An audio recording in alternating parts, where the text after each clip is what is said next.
পুরুষের জীবন এতটাও সহজ না।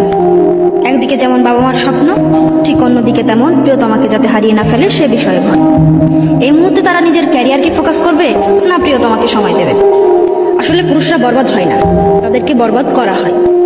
সত্যি বলতে প্রত্যেকটা পুরুষের জীবনে এমন একজন নারী আসুক যে বলবে, তুমি আমার চিন্তা করো না, নিজের ক্যারিয়ারকে ফোকাস দাও, আমি তোমার সাথেই আছি।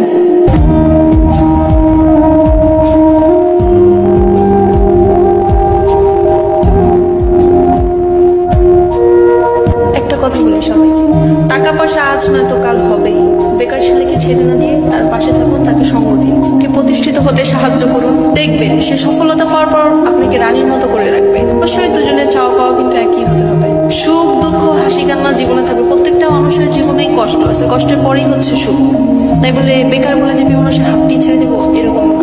খারাপ সময় থাকবে জীবনে, সো দুজন দুজনকে সময় দিন, দুজন দুজনের পাশে থাকবেন, ভালো সময় দিন আসবে ইনশাআল্লাহ।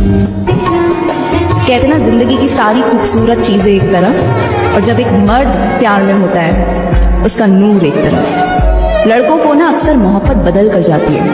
मेरे ख्याल से एक लड़के से आदमी तक का भी सफर मोहब्बत उन्हें करवाती है।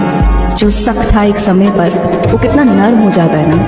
जो ध्यान कुछ भी नहीं देता था वो अब एकदम से रिस्पॉन्सिबल बन जाता है।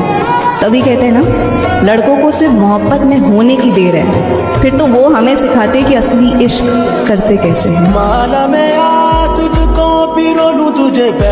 ছেলেরা শুধুই চায় যে একটা মেয়ে থাকুক এরকম কেউ যে তার কথাগুলো শুনবে। ছেলেরা এক্সপেন্সিভ গিফট চায় না, সুন্দর সুন্দর দামি দামি উপহার চায় না, কোথাও ঘুরতে নিয়ে চলো, এখানে চলো, সেখানে চলো, এগুলো ছেলেরা একদমই চায় না। ছেলেরা কখনো না এক্সপ্রেসিভ না, ওরা ভীষণই চাপা স্বভাবের। বন্ধু দ্বারা ওরা কষ্ট পায়, ভালোবাসার মানুষ দ্বারা ওরা কষ্ট পায়, বাবা মা দ্বারাও কোথাও না কোথাও ওরা অনেকভাবে কষ্ট পায়। ছেলেরা শুধুই চায় মানসিক শান্তি, আর তাদের মানসিক শান্তি দেওয়ার মতো একজন